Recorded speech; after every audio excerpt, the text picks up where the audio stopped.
Well,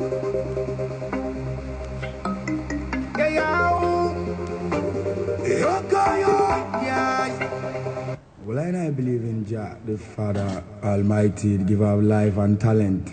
And through me have a talent, me. Right. Good evening, one and all. Yeah, we're waiting for Samini to join us shortly. I see he's on the IG now. He's waiting for his request to come through, and we'll start our conversation. Yes, but before then. Well, I believe in Jah, the Father Almighty, the giver of life and talent. And through me have a talent, me can't stay silent. See me. So, me have to use my voice to praise Jah same way. Original bad man. Yo. Yeah, you're the one in the background there. Yeah. This is from Kennington, you know. This is from South London. Yeah. Oh, that one was in Kennington. This one's from South London, from Eugene. When I used to work with Eugene and Bright. In a while. Bad habits. Bad habits. Yeah. Oh man. This was recorded in 2004, I think. Was it 2000? Yeah, 2004. Crazy man. 2005. Yeah. Yo, my brother, Dale, long time, you know. I know, right? I know. Long time, man. I know we all. Yeah. You know. Oh yeah. No one cares. No one cares. Yeah. Man. No one cares. Yeah. We're growing that corona beard. Oh, of course, yeah. If your beard don't connect within this period, then you know you might as well. Then you know, say you forget them. Yeah. Yo, but listen, I still need to give an introduction. You know, I know you're everybody that's on here at least know to an extent who the man is, who the man on the screen is. But man, I'm talking to a chief. How do I address you now, man? I don't even know. Feel free. Do your thing, Charlie.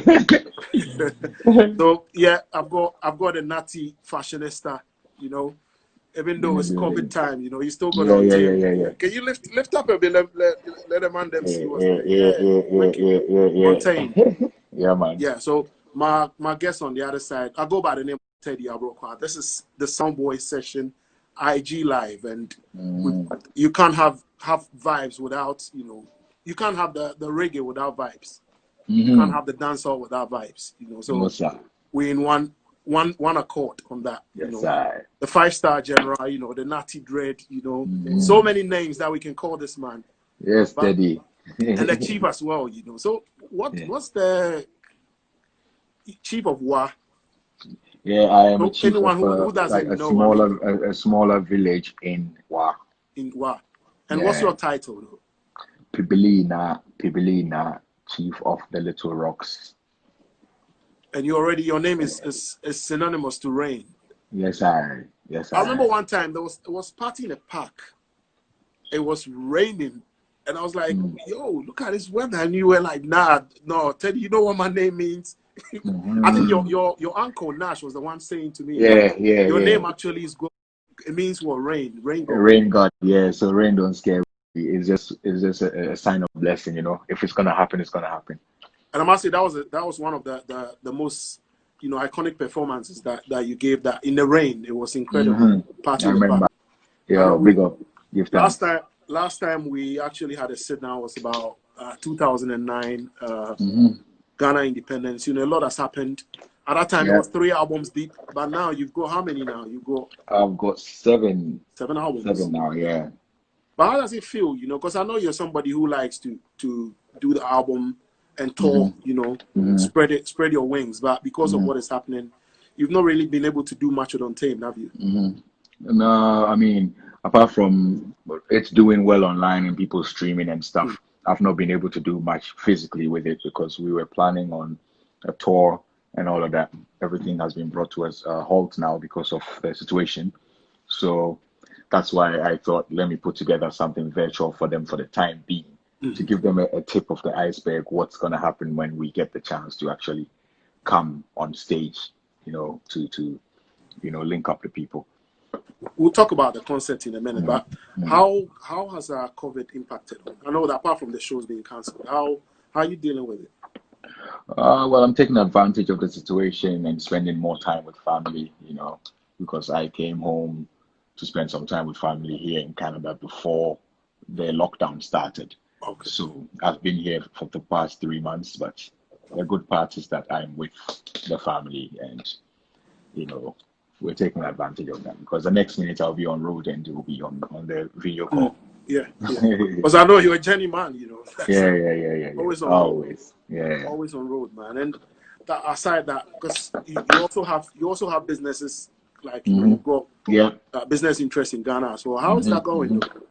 Everything is good. So far, we just like the system is everybody is stuck. You can't move, so everything has become communication virtually, digitally to make sure things are moving. So this is when you get to see the people that are actually active in your crew, people that are actually up to the task in your crew, and then those who that can't meet targets just because people can't, travel.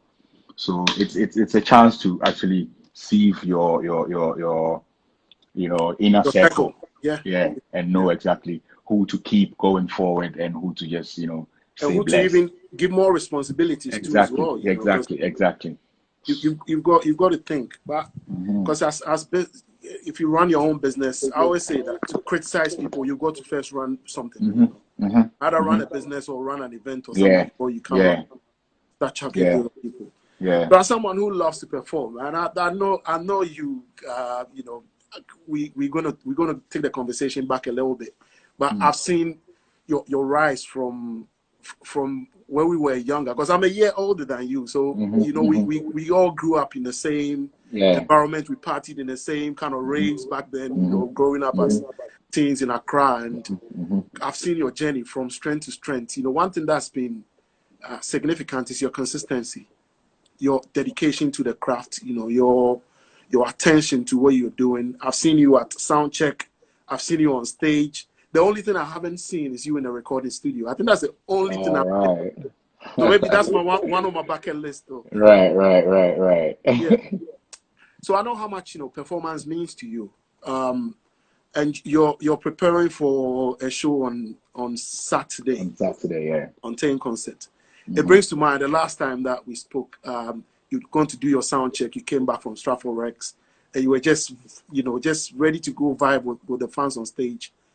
You had one of the longest intro on stage that day. If you quite remember, the other track, it was played for like 10 minutes or so. Yeah. When you came on with your Ghana flag. Yeah. Let's talk about Untamed, man. What's I mean, obviously, you mentioned you want to give something to the people, but what's the motivation behind Untamed Concert? COVID-19 is here and it's real, and that become like the order of the day now. And gradually, it's becoming normal. People are becoming to look at it as just another fever or just another headache. But until you catch it and know the seriousness of it, you wouldn't know based on how people are acting when you watch TV and see people, breaking the law and still going to public gatherings and stuff. You might just be tempted to think it's okay. I'm trying to use my platform to come and drum it in again to people that take people like us serious, to know that, yes, we're entertaining you, yes, we're having fun, but yes, we're trying to tell you while we get your attention that, hey, it's actually real, it's actually happening. Thousands are dying daily, and the best you can do is to just go by the rules that have been, put out there, stay out of trouble, and, let's try and make it easier for us to eventually kick out this pandemic. So this is more, apart from me trying to engage my fans, it's my chance to talk about COVID-19 on a proper organized platform. Yeah. And it's online, so it's a virtual concert. So basically, wherever you are in the world, you'll be able to join in. So where is it going to be on? What platform? It's going to be on YouTube, strictly on my YouTube channel. Okay. So people have to subscribe to my YouTube and just gear up and get ready. I'm going to share the YouTube link on all the other social media platforms so that people can get access to it. But I'm doing it strictly YouTube because I'm also trying to bring the attention on the fact that these are the times where we need to look at all the avenues of trying to make revenue. So as a smart artist, you need to make sure all your platforms that are good to monetize, you make sure all those platforms are monetized, and make sure you put your material on those platforms and keep it strictly on those platforms for people to stream on there, watch on there, so that these little views become little coins for you to pile up and then do something with it. Yeah. And this is also an opportunity for fans.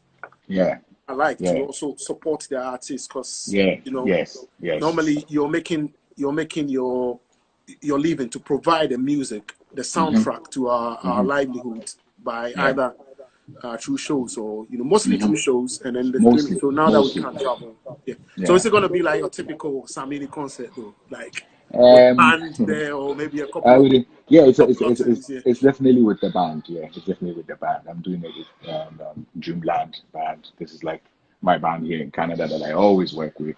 So everything is under control. We've been rehearsing, preparing, and of course it's a virtual concert. The difference here is that there's no crowd in the building, so it's going to be a different experience for me. I can't wait to have that, because 99% of the time we perform to a crowd. One or two times you would do it on TV for like 3 minutes or 2 minutes, just one song on a morning show or something. But to actually go a full stretch and have nobody cheering and nobody saying anything, and you not seeing the people's reaction and all of that, I haven't done that. It's more like a rehearsal session. So I'm looking forward to how I'm going to be feeling while at it and not seeing anybody. And then after that, maybe if I get the chance to watch, because I'm not the type that watches back my playback. But really? It's not my thing. When I finish, I leave it.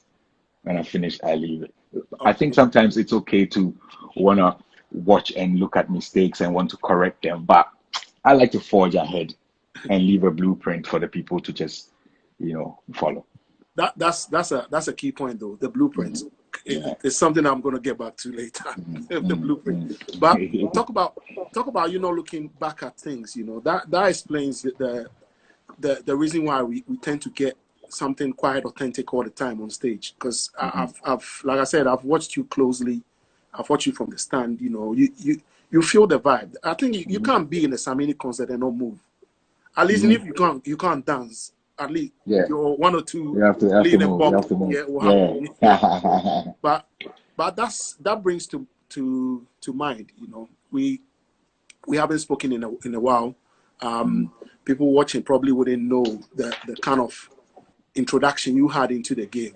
But knowing you from back in the day, I mean, the first time I heard of apart from the school, the National Theatre bits, and was your freestyles. They were legendary. Your freestyles were legendary. It was pretty much everywhere. And what, for me, broke you onto the scene, if I remember correctly, was a DJ Black freestyle. Was a shouts to DJ Black, Yeah. How was it for you? I mean, with that moment, what was that introduction like for you? Well, I had that burning desire to take the spotlight and run off with it. So anytime there was an opportunity, anytime I had a bass line from far or near, I would go there and make sure I have the mic and make sure I get to say something in that mic. So growing up, when I realized that I had access to radio stations, after doing all these features all over the place, anytime I had real DJs selecting with rhythms and stuff, I show up and surprise them and just go boss a freestyle. And eventually the fans started loving it. And then so when I go on stage, I would just use random stuff to do spontaneous stuff on there. And then they started loving it. So it's become part of what I do, but I like to have it happen spontaneous as well. So it surprises even me. Yeah. And just to mention that, you're a rapper too. You know, apart Yeah, from everything else, you are a I writer, like, I like, I like to keep that on the wraps, you know. yeah, because your rhyme pattern in tracks, you know, Yeah, you don't have to be somebody who love rap to really get that vibe, to man. But know, yeah. the pattern is just, you know, Hmm. just keep going, man. But before the shouts to clothing by AIM, Juice, Hmm. Hmm. Canada, yes Yeah, sir, He's yeah, actually he's he's talking, yeah. actually part of the people putting powering my Yeah, concert Juice, I'm for still Saturday. waiting So for my consignment. You know, it's been almost 15 years, brother. And yeah. I inspired a little bit of things. You know, please. Okay. Yes. So, just thinking about coming to sit down with you, I was like, when I was in Augusta, you know me and Big Nash. Yeah, he was Yeah. he was my senior. I mean, Dansuman used to be one of the coolest places to come from in Cape Coast. If you're Hmm. from DC, you pretty much get a pass. You Yeah, know, I mean, you DC get Charlie. you get a pass, man. But over the years, that kind of vibe is sort of worn off. I'm not sure why. There was that community. All the Mm. guys from Dansuman were like close. You see them always together. You know, how was it like? You know, now I with think we're DC. still we're still we're still connected like that, but most people fly. You know, DC, the vibe was that at a certain age you for fly. Mm, And so people's homes understood that. People's families understood that concept of boys for film, boys for film. So a lot of people left. So usually people connect and you see people on Facebook, you see a certain picture before you know it's trending and a whole bunch of comments underneath it. I go there and I read them and I see different old friends that you see people that wish we would just sit down and play one game of football and eat mm, and just chill after. But because of where life takes us, everybody find themselves somewhere else. But the DC spirit is still there. It's still healthy. okay. I mean, I'm looking for that next hood that can say they took DC off. I mean, Tema came close, but I mean, they came with Hip Life, which was already Mm, booming and done in DC. You know, so big up Tema. They made some nice noise, but Charlie yeah. dance one. They have no say dance one. Because I mean, like I said, Augusta. So I had lots of friends there. My best friend who passed, Fabian, may he rest in peace. You know, I'm sure somebody that you might even know. Mm-hmm. Fabian Penyan. Yeah, Yeah, yeah. that's my one of my best friends, you know, from Oh no, time. So Dansuman was like a second home. That right. vacation, you look forward to connecting with the brothers out there, you know. Mm-hmm. So Come I play knew video games and Stevo, stuff. you know, Kobe Quabs and all these guys. So rap back then was like the main thing there in Dansuman. Ovovo, ovovo. Vovo, Shocker, you know, with Timer and all these guys. Yeah, Yeah. you know, you look at how that community, how much of that influenced you growing up, you know, that musical spirit that was around us, man. I mean, that's what built us. That's what built us. We grew up seeing physically how it was done. You know, we lived in the area where people would come and record music and go. You wake up and you see VIP come into Nana King's studio. Mm, You will see Reggie Rockstone come by to chill. You will see Exto. You will see Tic Tac. You will see Book Back. You will see everybody that's happening on TV come and do their thing and go. So if it's something that you're into, you're having like a hands-on mentorship by seeing these people come and go. And we saw them from grass to grace, and we mm. saw the potential in becoming somebody when you do entertainment out of how we saw people blow out of DC. So they made us believe in it, and we took it full time. And today we're here. It's inspiring, man, because Mm-hmm. you put the rap aside, then came the raga side as well, you know, Mm-hmm. where you had Mm-hmm. massive legends there. Yeah. I mean, Fabulous. yeah, fabulous. What's his name is Mr. Logic now. That's Oh yeah, Mr. yeah, Logic. yeah. That's Yeah, true. That's true. fabulous from River House Crew, River and House then crew. and then you come down to the likes of original Ballyman, you know, to the likes of Ballyman, likes of Yogi, them, likes of Madfish, and the rest of them, you know, and then we followed suit. Yeah. So I was speaking to Reggie ZP the other time. You know, he mentioned Mm-hmm. how influential you guys were Mm-hmm. to Mm-hmm. Mm-hmm. to his building. I mentioned the late Ronnie as well. You know, may he rest in Yeah, peace. You know, yeah, yeah, I yeah. love DC, man. I absolutely love DC. But you still got roots there. You've got your Of course. spot there. My parents You are still live there. you still live DC, or My your parents still parents live there. Yeah, so I go there every weekend if I'm in Ghana, like every weekend. and you still got your spot there. Yeah. I put it on hold for some time because Oh, okay. the mathematics wasn't making sense. So I'm trying to have it make sense. Yeah. But as somebody who's business wise, one Mhm. other thing that I think people don't shed more light on, or maybe you don't throw more light on, is your production as well. Because I remember when you at some time you were in London, doing this production course, man. How's Yeah. it going though? How's that? Yeah, I did that to be able to have a clear idea of what was happening in studio technically. And I started that course in London in 2009, and I did my modules, got my certificate. So at least I can produce, mix and master my own music if I want to, but I don't do it for myself because for my music, I need a different ear.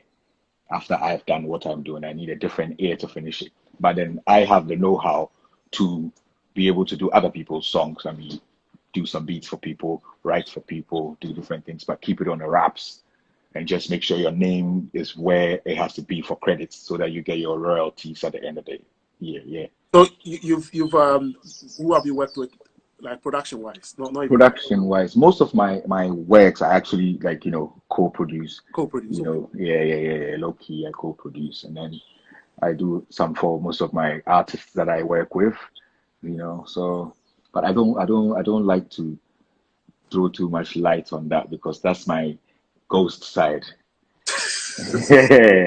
Yeah, it makes sense when the royalties is counting where it needs to be at. That's all. But business wise, I mean, you got a hinge of it, quite early, man. You got a hinge of it from an early age Yeah. in That's terms why of. that's why we have to read. We have to read the books as well so that we know what intellectual property means and know how to shield ourselves and make sure we're getting what our sweat is worth. But how has that come to play, particularly now that we in Well, this predicament for you? For you. that's paid off because now you look back at what digital funds has done and how much digital funds you've been able to pile and not look at because you have regular bookings and stuff. So you look back at it and realize how important it's been that you did that a decade ago because you've been just piling. Every little 99 cents is money. Every little stream is money. But then that's more like your pension. Yeah.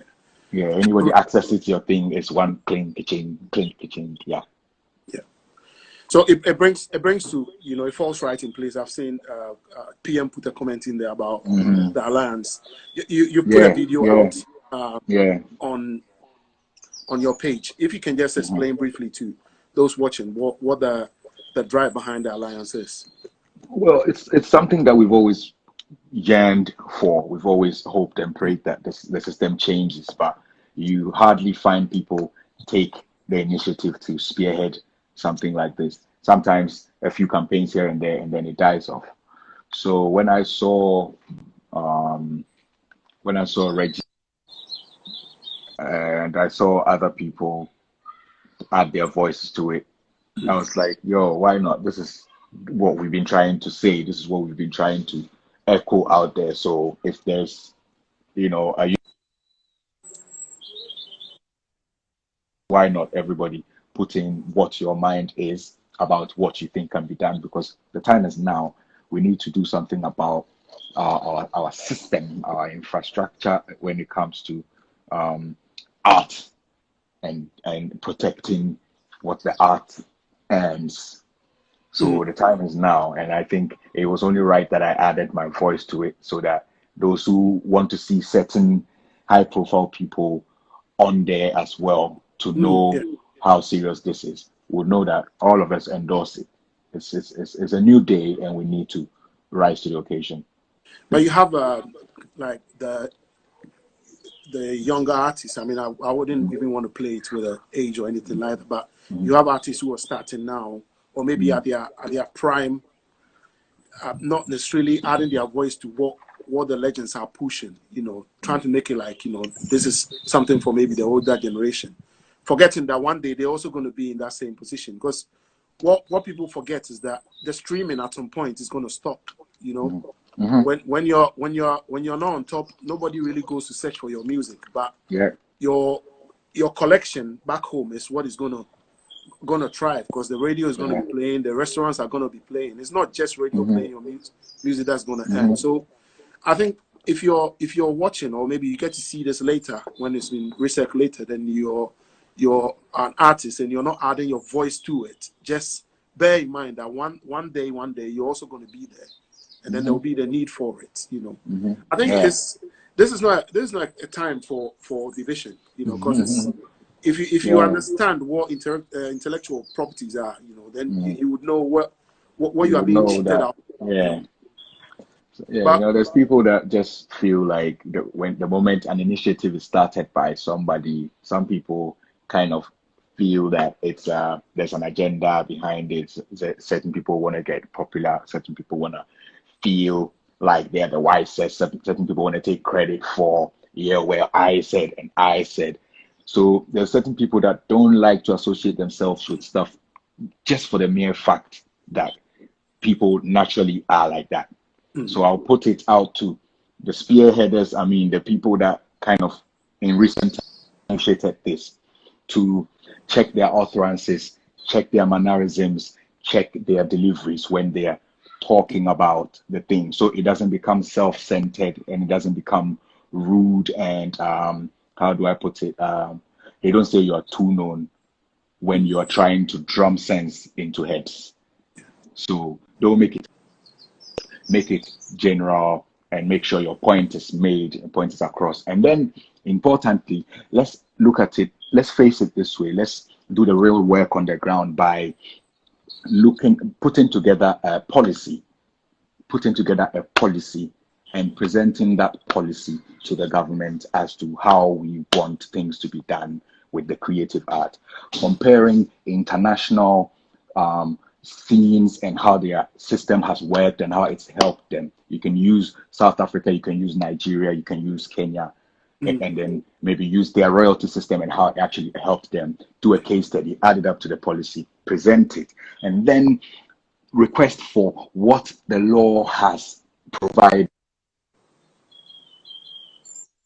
See how to compare that law to the policy that we want to be put in place. Look at where the loopholes are. Try and put all of these things there. Once it becomes a law, nobody has to go and make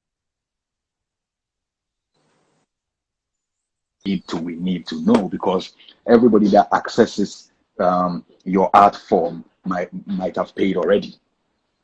Naturally, the moment it becomes a policy and it becomes a law, and there is a system that backs it, and the government gets their taxes from collecting for us, it becomes a win-win for everybody. But if it's just preaching and calling people out and blaming the past generation and all that, you do all of that, and then you don't act now, and then you get blamed the next 20 years.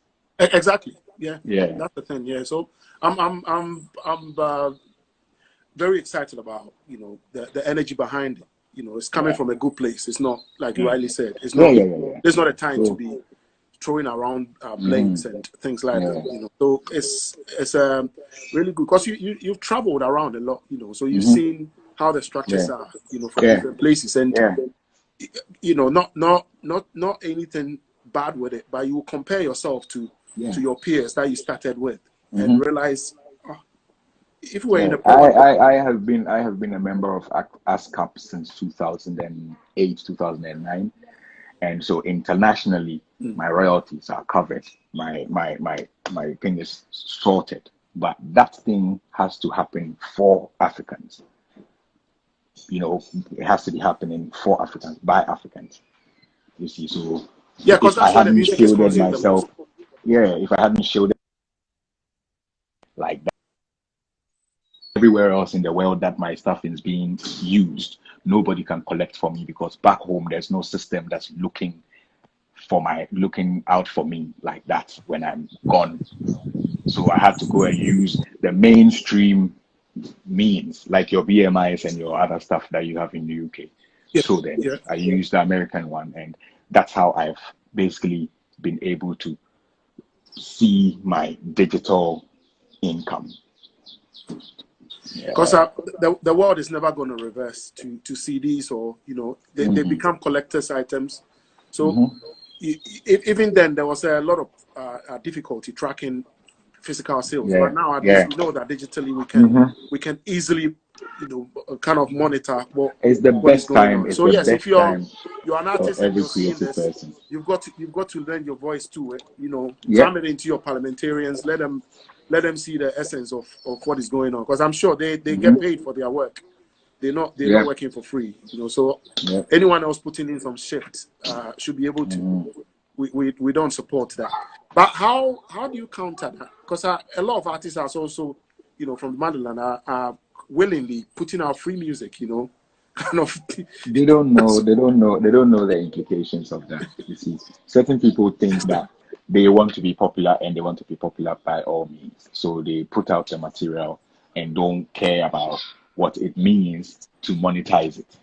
But in these times where you can't sell a CD, and you can't sell anything physical when it comes to music, unless somebody wants to, like you said, collect it on it.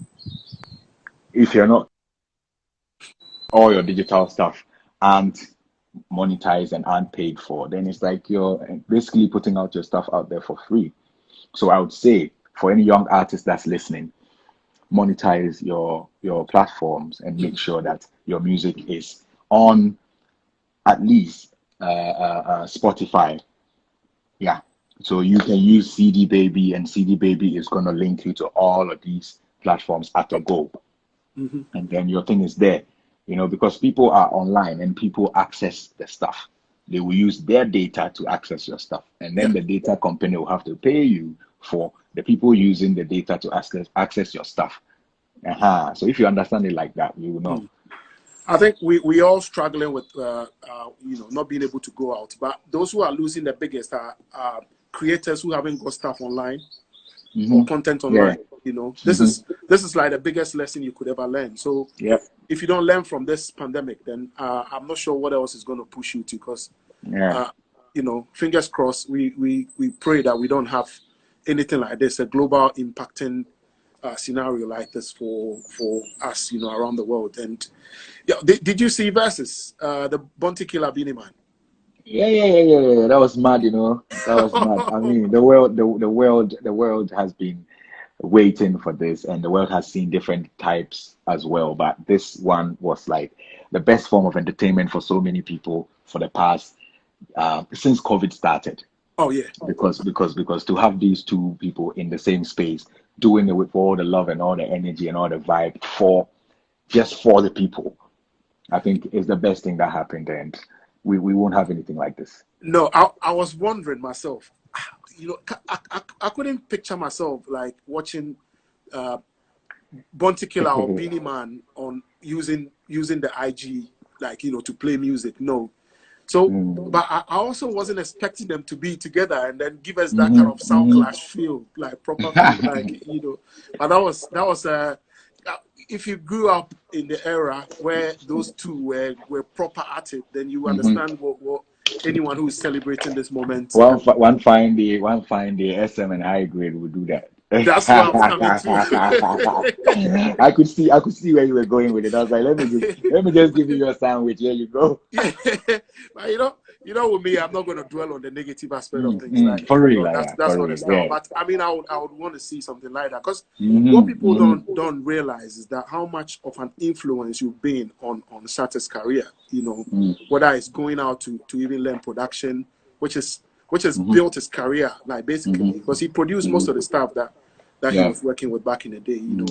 Whether it's the stagecraft or the kind of energy on stage. I think people do always dwell on the negativity, but not forgetting that there's been a lot of positives that's come out. There's been a lot of positives.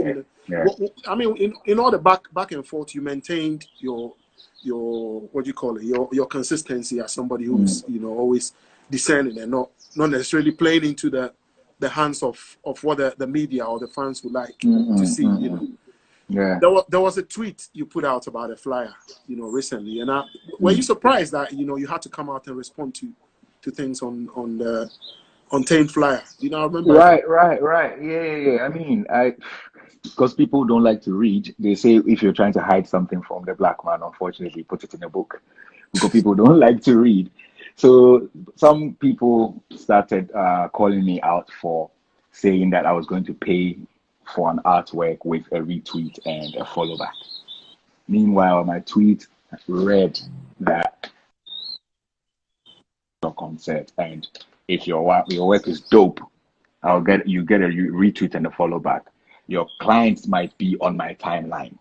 So if I say that, you know that I'm clearly communicating with people who appreciate retweets, people who appreciate follow backs, and people who would appreciate getting some clients on my 1.3 million people follow on Twitter. So this person comes and calls me out and tries to educate me and tries to let me feel bad for trying to use people and not pay them. So I had to come out, and I mean, in these times, we're lucky the social media is there. So when something is going on and it's being misconstrued, you always have the right to come out and clear the air, So I came out and I had to educate a few people so they know that I understand what he's trying to say, and it actually happens in the industry. People use people and don't pay them, but I'm not that person. And that is not what I was trying to do with this tweet. It was unfortunate, but we cleared. So in the end, what happened? In the end, what happened? Did you get a random person? I saw a few. I saw a few flyers. It's fire, I saw a few flyers, but I already had my team putting together my flyer that I was going to put out on Friday. So I just said, let me have fun and get the hashtag trending by getting people to have fun with it. Going. While I wait and then finally give them what I have done. Because I can't go and use anything anybody has created without, the right conversations. And I knew how these things work. And of course, I also knew that for the kind of artworks I was going to be getting, these weren't necessarily the artwork that I was going to use for the show, because I know that it's going to be coming from up and coming people that are trying a thing. I know that, because I know the professionals out there also have so much work and are so busy that to find time to come and do this thing and put it on my artwork challenge on Twitter, they won't come. They won't do it. They won't come. So this one came to try and insult me, but he himself, he didn't even take that. Yeah, I mean, it's good that you're seeing the brighter side of it. I mean, and you still maintain your decorum with that. So I saw a few nice ones and I retweeted them and I followed them back and they were happy. Oh, brilliant! You leave that to the word, though. That's most important, man. We are due for a proper sit down, because I've got a podcast now. So next time that you're in town, we get a camera. Hey, somebody say Gaspar. Hey, Spiro. I see you. That's one boys. I see you. Yeah. I see you, Wacky. I see all you guys, man. So if you just join, we've talked about Dansoman a bit. So when we repost this, you can go back and have a look at what we discussed about Dansoman. But talk about artists now, your level of influence on artists. You had Mugis on Our Little Brother, you had him on your first album. Had him on your first album. He was on I think he was on about three. It was about three or four albums already. Yeah, he was actually even on the last one we did was, I think, the last big one we did was Tempo. But my point I'm trying to make is that this was pre-R2Bs. The connect. I don't think I've ever asked you, how did you two connect, though? How did you two meet? Mugis came to Ashanti International. Somebody brought him to Ashanti International to meet Nana King, because they wanted Mugis to meet me, because Nana King was my boss and Mugis was a talented guy in Tema, Gogome by then. So a guy named Loco brought Gogome to Ashanti International. I had traveled. Nana King called me and said, when you get to Accra, just come straight to the studio. Somebody brought one of your brothers here, because obviously Mugis is also from the north, So Nana King told me there's a crazy talent in the studio. I came, heard Mugis, then Gogome, and I was like, wow. He used to do the pigeon rap like mad. Yeah. But then we connected, and then I realized that he had a lot of melody and singing, and he could vibe, more than just rap.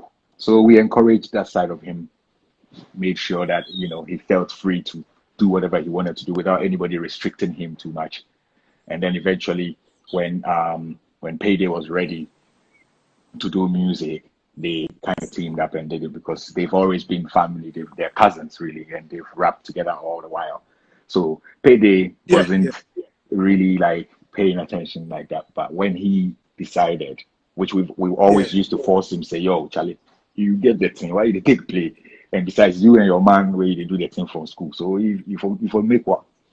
And then the team up became like one of the best things that ever happened to Afrobeat. Yeah. But your ears for the street and your ears for beat, it's always incredible. Features. Yeah, but Stoneboy's story. I mean, that's something that's already in the open. But I talk about collaborations in a sense that if anyone, your catalog now, I've seen you posted some of the old reloads on Spotify now, because I used to search, I never would find them. But now I think almost all the albums are on there. Apart from CEO, I don't think CEO is on there. Yeah, CEO is the only one that's not. That's the only album that's not on there yet. Okay, but that's one of my favorite albums. I'm preparing it. In terms of features, man, you had Popcorn, whichever way you mentioned his name, on when he was at the prime of his career. I mean, now he's peaked, but you've always had ears for artists, whether it's upcoming or they are just hitting their peak. What do you normally look out for before you put somebody on your project? And you're not, one thing I've got to say is you're not the kind who would only just maybe do some one or two freestyles with. You actually put them on your projects that you finalize. What do you look out for? Yo, Black Mameli, I see you. Big up Black Mameli, I see you. All the way from Italy.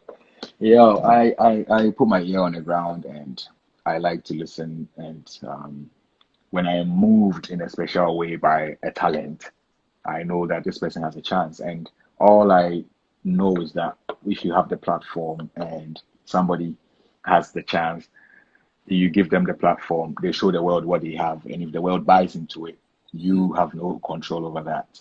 So whether you give your platform or not, that person, if they have to come out, definitely will come out. So if you see yourself as in the position to open the door, do that and let the person pass and go, and then you just know that you did not lock the door. Yeah. Because as you think as an artist too, that you wouldn't want to be tamed. Yeah, of course. Yeah, but when you believe in yourself and you know where you're sitting, know that opening doors for people does not make anybody take your shine or your spot or take your fortune or your grace or none of that. That's self-confidence without raised shoulders. We're going to be wrapping up soon. I know you've got quite a lot of work to do, but just to say, I was with Confidence last towards the end of the year. I had it on my podcast, and Untamed album came up, and I was like, for me, I know that as artists, you always get frustrated when people want to take you back to your early works. But I'm speaking from a fan's point of view. The reason why we do that is because we always want to, like, anytime we hear of our artists that we've loved over the years, it takes our mind back to where we were when we first heard them and fell in love with them. So it's always hard to let go of that kind of feeling. So maybe when the artists in their right, development, they will always want to try new things and try to open new doors, and they'll give us different sides of their talents. We always struggle with that, to accept things like that. So I was a typical fan when I tweeted that Untamed album is this is one that I've connected to again. Like, this is like Dankwasri point 2. Did you have that feeling though? Yeah. Well, Did you have this that is feel like that this is you more were like going to give Dagati. man something like This is more like Dagati with the 21 tracks and all the plenty reggae songs. Dagati? You know, with Yeah. that was the second album. Yeah. Yeah. It's a good feeling to be able to keep the people, the core people, um, satisfied with the delivery. Mm. Sometimes you experiment, sometimes they have to let it grow on them because it's not typical of you, but eventually they get you because they've been with you through your creative process. They know when you're drawing, they know where you're going. So those people come with you naturally to where you're doing. And I think it's a nice feeling because Untamed was like a special project. I wanted to do a complete reggae album for the fans. Yeah. So I thought, seventh album, seven is a lucky number. Why not just put it out there? Make sure you finish this, put it down, and then keep doing your Afrobeat because there's no stop to my Afrobeat side, my high life Yeah. side, my party music side. So that's definitely coming back. But I had to get this out of the way because I had promised fans that by all means I'll give them one full reggae album. That happened when I did the Dagati album and I had some reggae songs on there. Yeah. And then every album has a few reggae songs. So people will say, Charlie, we need reggae project. We need all right. So this No, you is took that it one. back, man. You Yeah, actually took it back. this is that one. You know, we on the same page on that because it kind of, and the ladies didn't miss out. You know, the Giardem rhythm was there. The Yeah. Giardem So rhythm they was shouldn't worry. That's why we even the reggae we had to give them my own and Oba and stuff. yeah. So that we keep them in there. But Yeah. looking at the continent now, you know, Afrobeat is completely at a different phase from where you know when you got in the game and how things have progressed. You know, somebody who's we can't say because you've always evolved with the time. You know, you've always risen. But looking at some of the artists that you've worked in the past, like Two Face and you know, you've always your contribution to not just the reggae but Afrobeat itself has been incredible from day that we've got to recommend you for that. But we should be rounding up shortly because you know you got a big concert. This is like your first one on Yeah. My virtual. first So virtual one. Yeah. I'm sure anyone who's just joined us, they probably missed a bit of the beginning. What should they expect? You know, um. going into an uncharted territory for yourself. Yeah. Everybody that's just tuned in right now, it's all about the Untamed Virtual Concert that I'm trying to do during these trying times so that I get to engage you guys again and re-conscientize you guys about the seriousness of the virus. So it's going to be an intimate kind of vibe, more up close kind of performance for you guys, and a few surprises here and there, but no surprise appearances or no supporting artists or none of that. This is just me and you guys, but it's going to be more engaging, more interactive, but I can't hear you. That's the only thing. The only difference is that I can't hear you from home, but I'll make sure you scream in your homes and record yourself and post it. Yeah, and you can see the fire emoji anyway. We're not lighting Yeah, up. man. Yeah, man. Yeah, We're man. not lighting up the lighters, but we can Yeah, man. flame up the comments. Yeah, man. Yeah, man. Yeah, man. Flame up the comments. But what we know is Saturday. What Mhm. time though? Well, Saturday for those in London and Ghana and stuff is gonna be 8 p.m. And then for those in North America, Canada, and other places, it's gonna be 4 p.m. So anywhere else you are, you do the mathematics and do the additions and subtractions and make sure you're on time. So most importantly, make sure you subscribe to the channel, like I keep saying, and that's your ticket to the show. And yay, you know, we're gonna be expecting more fireworks anyway. Just keep an eye on the screen, you know, when you're performing, just to see the fire emojis in there. Yeah, But man. Yeah, man. you mentioned that it's going to be just yourself. You Yeah. alone, you know, you can deliver. So you know, without a doubt, I don't think anybody. Yeah. I was actually thinking to myself that of all the artists that I've seen perform from the motherland, I put you in my top 5. You want to know who my top 5 is? Just give me that. Give me that. So number 1, Amachi Dede. Okay. Yeah. Number 2, Okay. Kojo Enchi. Okay. Yeah. At 3, I've got the late Papa Youngson. Right. Yeah. 4, I'm Right. going to put Nakorex. Right. The Yeah. group Nakorex, right? So the 5 is not the 5. Definitely, I've got you in there. So you're in my top 5, not in any order. But Amachi Dede definitely is number 1 for me. Yeah. The rest, we don't. He's one of my favorite as well. He's one of my favorite as well. Like any day, give me Amachi Dede any day. I actually perform some of his songs during my sets just for the fun of it. Which one? Which one is your favorite though? I think I like Oh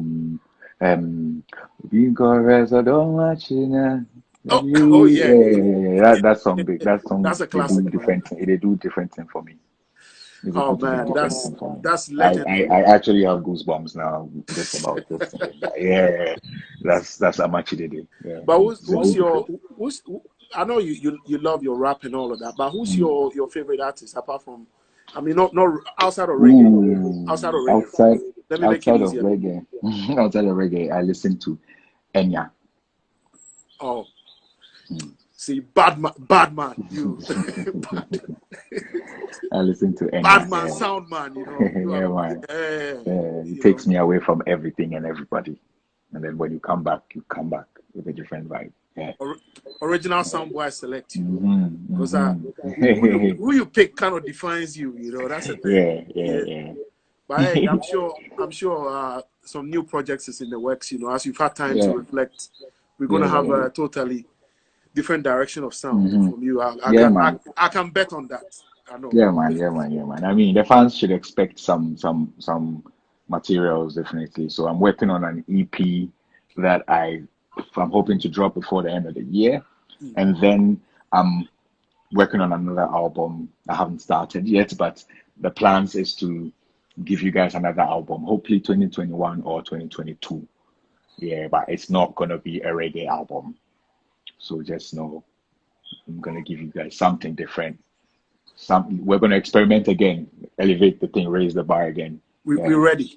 Your experiments has given us time bomb. It's given us your feature with before you go. With Kwabna, the adult music. Do you know? I'm not sure if you've been to London since, like, perform that song. To perform? No. The reaction, my brother. See, after all of this, because I haven't done my own like London indoor headline gig yet. So it was in the pipeline for this year, and then Corona came. So after all of this, we're definitely gonna have to come in on that main stage and give the fans back to back from them days there to now. Yeah. The youngsters love it. So the youngsters love adult music, Yeah. And I'm proud to say that now you saw 11 years ago at Stratford Rex, how the place was ramped. Now the size is doubled or even tripled. How people are. So we should also say thank you as well for the works. Coming on stage with that Ghana vest. I never forget anything. Yeah. That show Michael Essien was backstage with me. Remember? Yeah, we're backstage. Michael Essien was backstage with me. Yeah. You know me and Eddie Blay. Shouts to Eddie was hosting. Yeah. That was a show. We went backstage. Yeah. So let me just tell the story and we'll end on that note. So Samini doesn't drink, only Pito. Yes. And they've served Samini's room, the backstage, they've got the champagnes and all of that. So when Eddie did the introduction, we actually went back there and then just going to go and sit down after halfway through your gig, going to go and sit down and consume all the champagne. You guys try. It's always good when we all meet out here, so hopefully COVID gets out of the way that we can have our summer back and then have some proper conversation as well. And anytime you come home, big up all the people. Big up all the people. Big up Big Nash Promotions. Big up Nashiru Memorial. Big up man like Rasmo Jinyami Foundation. Big up Sonny Bally and the rest of the crew. Big up the entire South London and MK crew. Big up yourself. big up man like the love, big up, The love. you know, big up all the Rasan crew inside London, really, my people. I have Yeah. one of your biggest fans. Her name is Juliana. Julie. It's her 40th birthday today. Oh, She okay. messaged me that, Auntie Julie, I think happy she's been to all of your concerts, birthday. Auntie Julie, happy just a birthday. happy birthday to Julie. Happy 40th. birthday. This Saturday's show is dedicated to you, Auntie Julie. Happy 40th birthday. Achisa. It's, my brother. Yeah, Thanks so man. much, man. But all Respect. Thanks for details for the having me. show is on your page, Samini_Dagati. If Mm. you go on there, you get to Hey, see and how big up the likes of DJ Abrante, big up the likes of Alodia Promotions, big up the likes of Radical D, Radical D. Dennis, It was his big 50th. up Jobo, big up, all the people that, did it during the 2000s all the way through to this decade. Yeah, Man, love, man, my brother. One love. Every time. Salute, And all the salute, best as well. salute, I'll be tuning on salute. Saturday. Yes, You know how we do in the background. Yeah, man. That no. Teddy, big up Oh, my yourself. brother. Yeah, Peace, bro. Yeah, all the best too. Yeah, man. All right, safe. Yeah. Salute. All right. So, yes, there you have it, Samini Dagati. If you go on my YouTube at the Soundboy Session, you'll be able to catch some of these vibes on there. I've got lots of conversation on there. If you're on Spotify as well, make sure you subscribe to the YouTube page, the Soundboy Session. And then also, if you're on Spotify, the podcast is on there. I've got conversations, a lot of them, some legends on there. Just make sure that you check out the Soundboy Session. And also, I'm on YFM every Saturdays, 4 p.m. in Ghana. If you are in Ghana, you can also listen on the TuneIn app at Soundboy T. That's my socials on all the social networks, Twitter, Instagram, wherever you are. You can always check that. The Soundboy Session, the ultimate podcast of music, views, reviews, and interviews with Teddy Abrokwa. Real vibes, real conversations.